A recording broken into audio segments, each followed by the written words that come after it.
Mira, Don Melchor Reyes finalmente es un producto de la historia y de muchos años de trabajo. Se pudo identificar que la uva que venía del viñedo de Puente Alto era excepcional y diferentes al resto de las uvas que podían vinificar.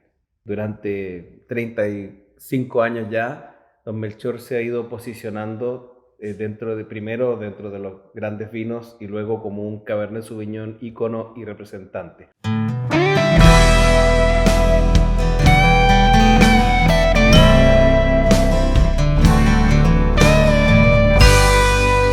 Entrevista da hora.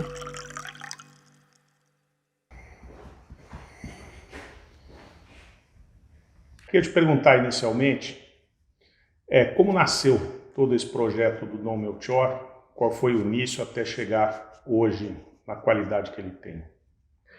Bueno, durante el siglo XIX, al finales del siglo, cuando Don Melchor de Concha y Toro empezó a instaurar sus viñedos en esta zona, siempre constantemente durante muchas décadas se pudo identificar que la uva que venía del viñedo de Puente Alto era excepcional y muy superior al resto, y eso se forjó durante mucho tiempo. Y finalmente, luego ya el año 87, en ese momento el enólogo Don Getz von Gerdorf se decide sacar un vino de alto nivel superior que estaba originado con las uvas de este terruño tan especial que era de Puente Alto, y se denominó Don Melchor como homenaje, ¿cierto?, al fundador de Concha y Toro. Eso fue el año 1987 y finalmente fue un trabajo de largo estudio, de reconocimiento y de el equipo en ese momento darse cuenta que las uvas que salían de este terroir único de Puente Alto eran excepcionales y diferentes al resto de las uvas que podían vinificar.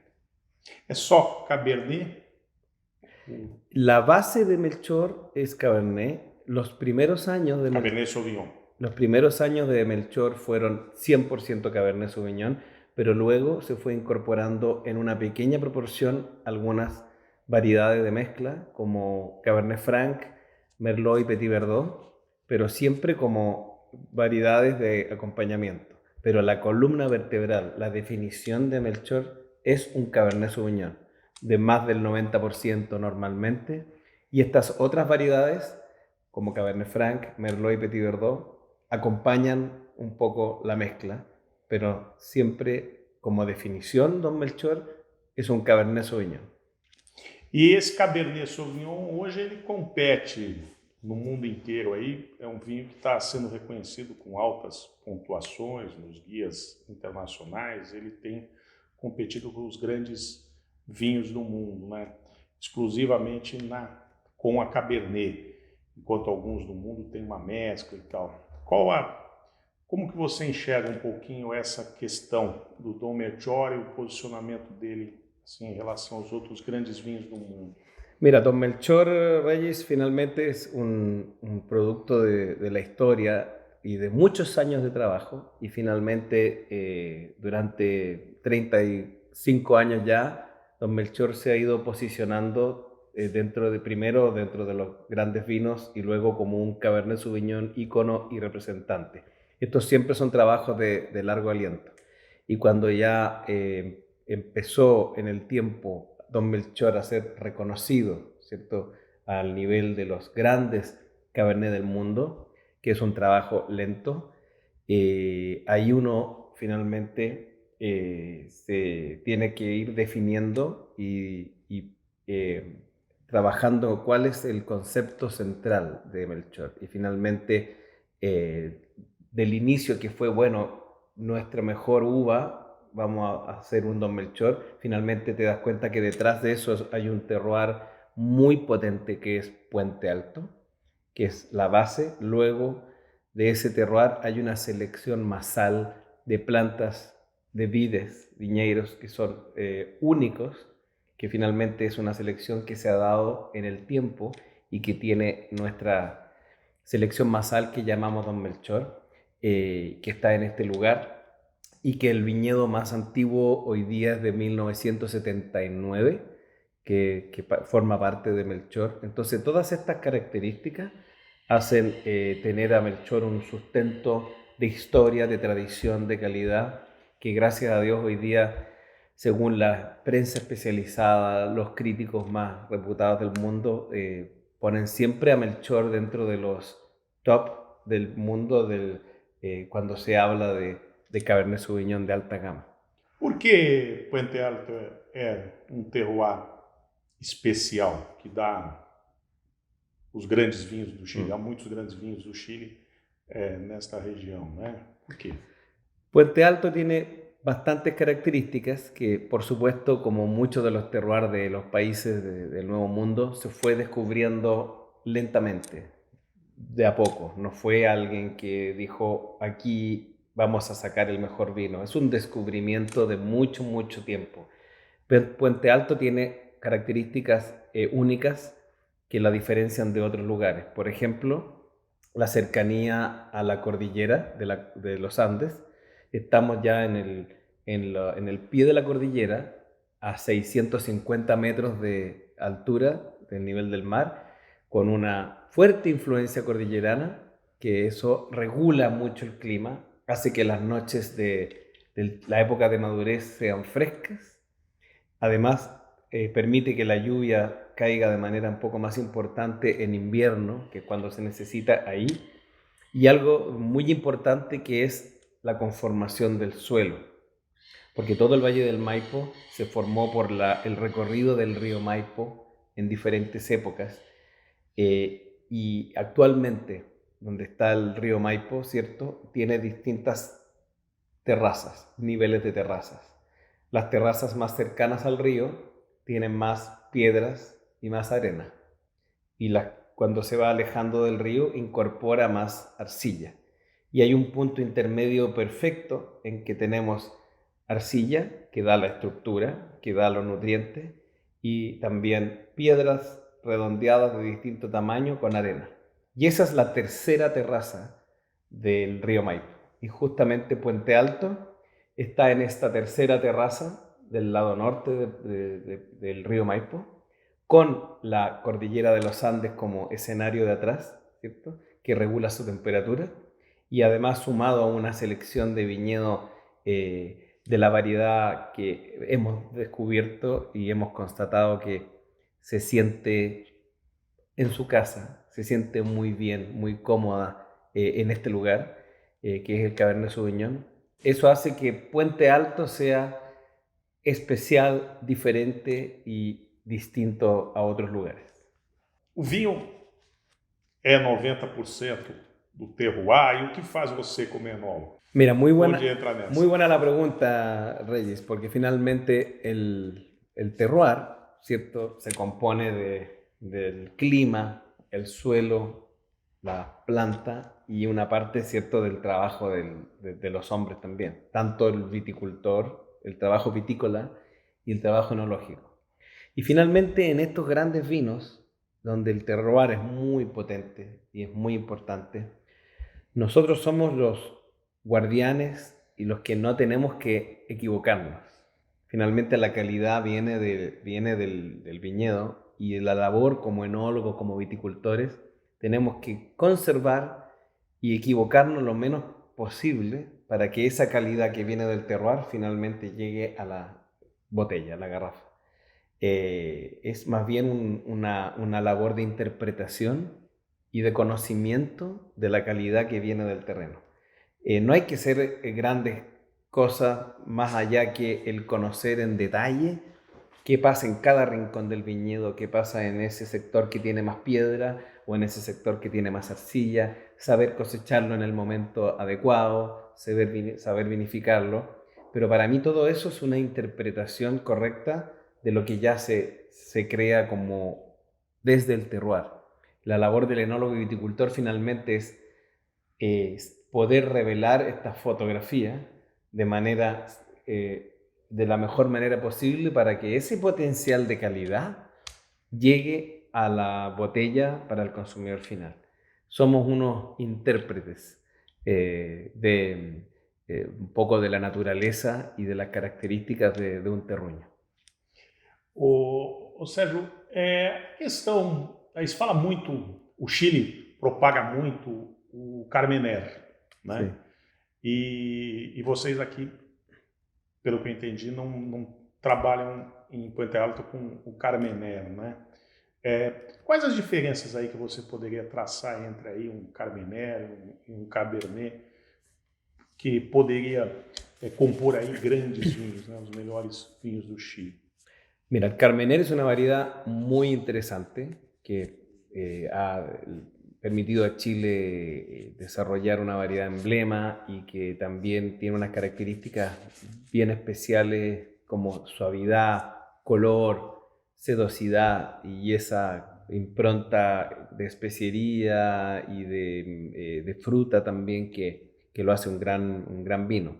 Ahora, el Carmener tiene sus terroir y su lugar en Chile, que para mi opinión el mejor lugar para Carmener en Chile es Peumo.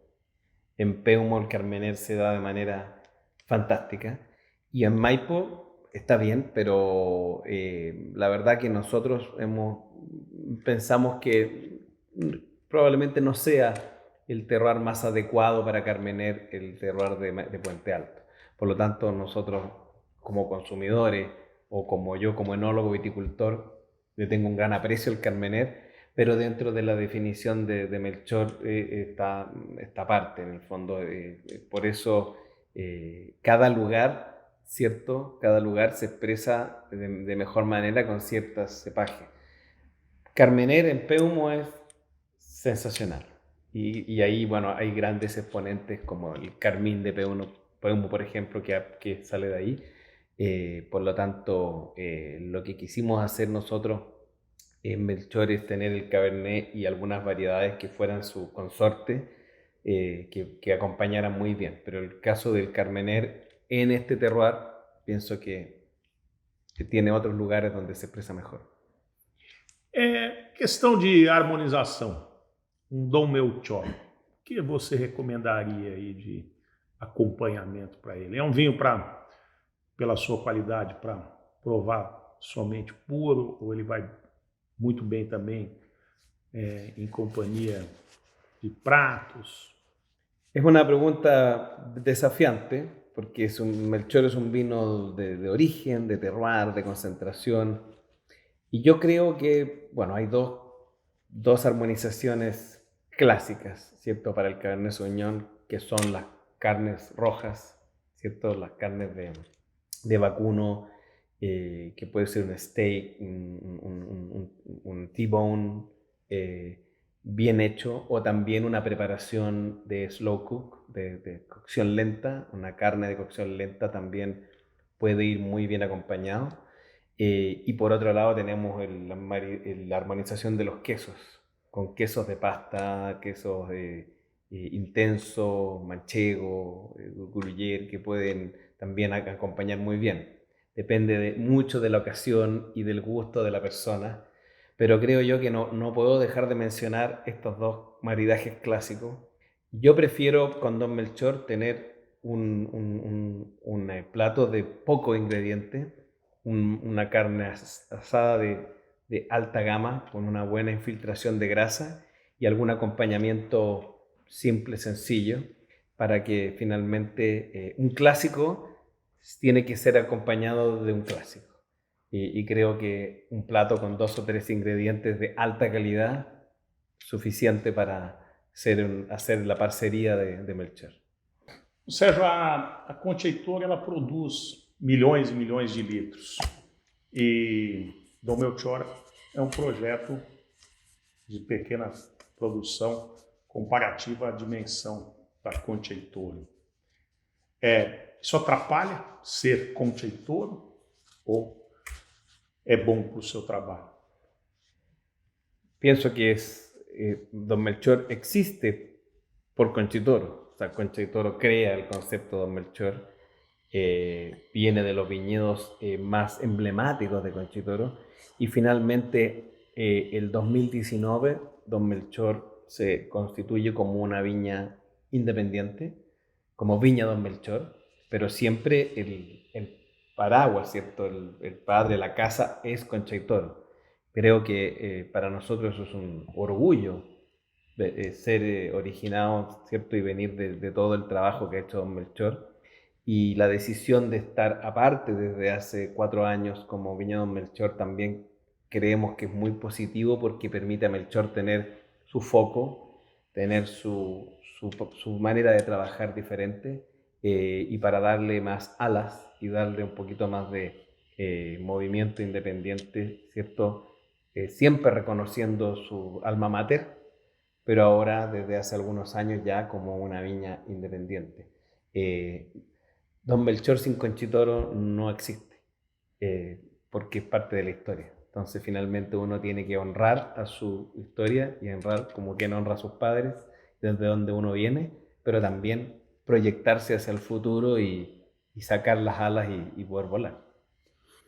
Eu provando os vinhos hoje, Mm. ícones do Chile, e em geral muitos bons vinhos do Chile em categoria reserva, eu Gran Reserva, a gente não percebe mais uma coisa que a gente via, sei lá, há 10 anos, mesmo nos ícones, que a gente sentia no aroma e já sabia que era um vinho chileno, havia uma certa presença grande de madeira, às vezes um pouquinho de pirazina, alguma coisa assim. O que levou, né, ao Chile ter essa mudança para hoje, que, a meu ver, está num posicionamento muito melhor de qualidade do que tinha há 10, 15 anos? Mira, muy buena tu pregunta, porque finalmente el hacer vino es un descubrir un terroir y también un descubrir hacia adentro, hacia los que hacen el vino, los viticultores, los enólogos, un conocimiento profundo de lo que uno hace.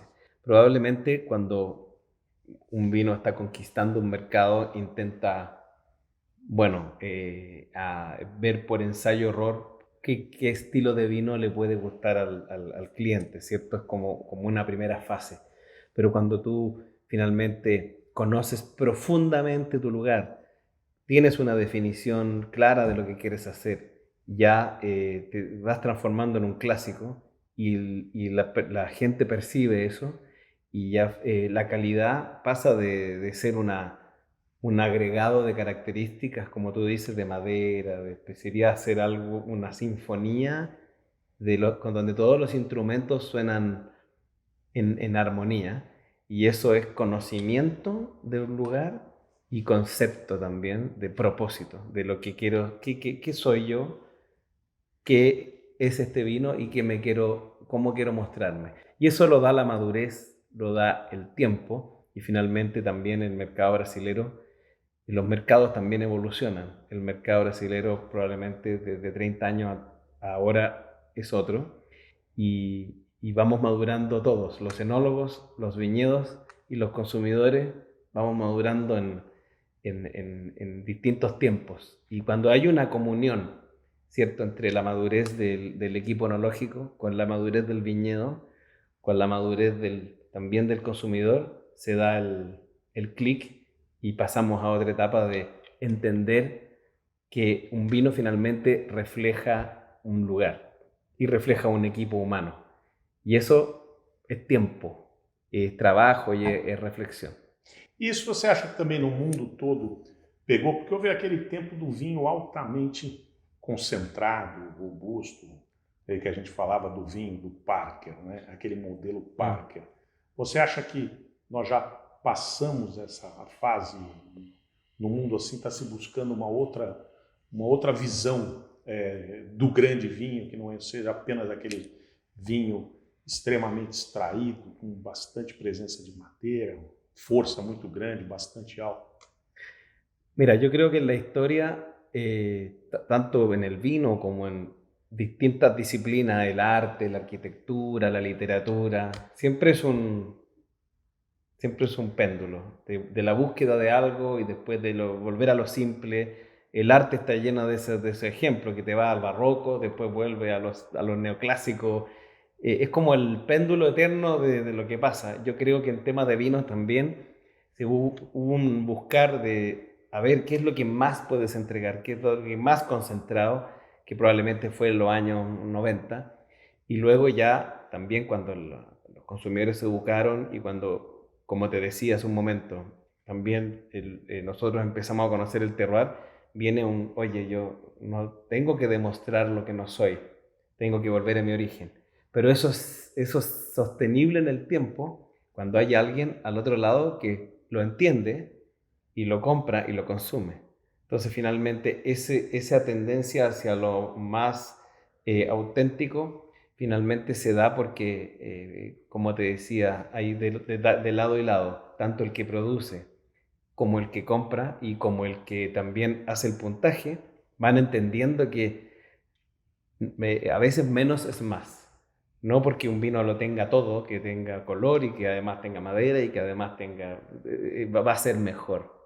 Finalmente el equilibrio y el balance es lo que te lleva a una experiencia sensorial de degustación mejor y entender el lugar.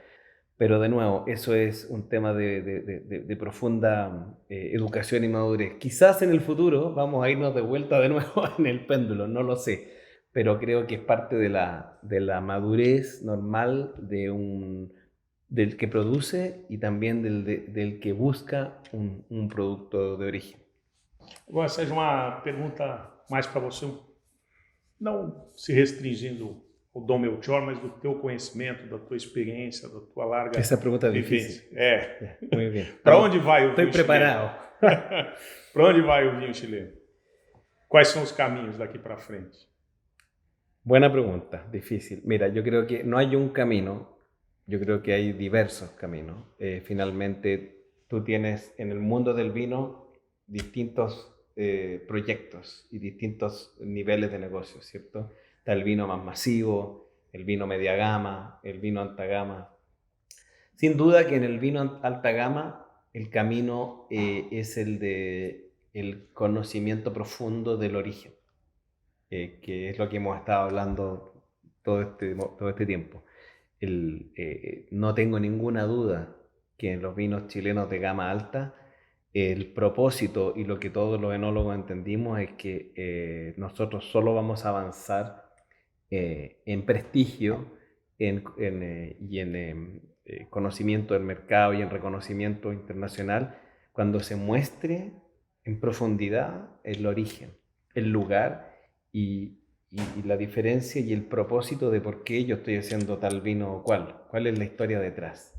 Eso sin duda que es lo que, si tú te fijas un poco, todos los grandes vinos del mundo tienen eso, tienen un propósito, una historia, un gran legado detrás. Y finalmente el vino es la punta del iceberg de la consecuencia de una gran concatenación de hechos. Yo creo que el vino de alta gama en Chile ya entendió que el camino es mirarse un poco adentro, quién soy, de dónde vengo, y luego expresar. Y no probablemente que en algún momento, como todo, oye, bueno, ¿cómo lo hago para que a ti te guste? Eso yo creo que pasó en los 80, 90. Ahora en el fondo más allá es cómo te explico lo que soy para que tú lo disfrutes, que es otra mirada, otra perspectiva. ¿Se entiende? Entonces, eso yo creo que es el futuro del vino chileno, es expresar los terroirs, ya sea con las cepas que son llamadas tradicionales, pero también hay variedades nuevas que pareciera que nacieron para tal lugar. Hay vinos que son las garnachas, el cariñán que se está rescatando, otras variedades que finalmente en un lugar, en un contexto, en un terroir, se expresan de manera maravillosa. Pero alguien lo tiene que descubrir, alguien tiene que hacer un trabajo a largo plazo, tienes que darlo a conocer con un propósito y finalmente eso a la larga, tarde o temprano, lo clásico y lo que tiene relato y tiene origen, eso va a permanecer. Eso yo creo que es la ruta del vino chileno. Agora, eu costumo terminar minhas entrevistas aí com uma pergunta bem fácil. Talvez seja fácil. Mas eu queria saber, não do ponto de vista técnico do Sérgio, Eu queria saber do ponto de vista aqui do coração, alguma coisa. O que nesse trabalho todo aí com Dom Melchior, o teu trabalho de enólogo, te trouxe aqui uma grande paixão, uma comoção, algum fato assim histórico assim que te causou muita emoção? Tú dices respecto específicamente a mi trabajo Sim. con Don Melchor. Sim, pode ser com Dom Melchior ou teu trabalho como enólogo? Mira, yo llevo ya como 26 años haciendo vino. Empecé a hacer vino el año 97. Viví en Francia, estaba trabajando en Chile, diferentes partes. Y finalmente, yo creo que no podría hacer nada más que vino en mi vida, a pesar de que soy agrónomo, pero creo que esto finalmente a uno lo enamora y lo conduce. Y finalmente, creo que lo que más produce satisfacción, Regis, es, aparte de dar a conocer un lugar y dar a conocer un concepto, es el hecho de que lo que uno hace desvelándose muchas noches, que le sigue la historia de una poda, un trabajo del viñedo, una cosecha, una fermentación. Finalmente, ese trabajo termina prácticamente siempre en una mesa con personas reunidas y pasándolo bien o en un momento alegre o en un momento reflexivo o en un momento intenso. Pero el vino siempre está presente cuando pasa algo entre las personas. Y eso para mí es mi motor de poder aportar. Y me voy a acostar en la noche sabiendo de que lo que yo hago como trabajo finalmente le alegra la vida o le consuela la pena a alguien. Eso es muy lindo y creo que por eso yo voy a seguir siendo enólogo siempre porque el propósito de todo el trabajo del año y del tiempo que hablamos de terroir, hablamos de uva, hablamos de cosas muy enológicas, pero al final del día, trabajas para que la gente tenga momentos lindos e inolvidables. Eso es. Pero al final del día, trabajas para que la gente tenga momentos lindos e inolvidables.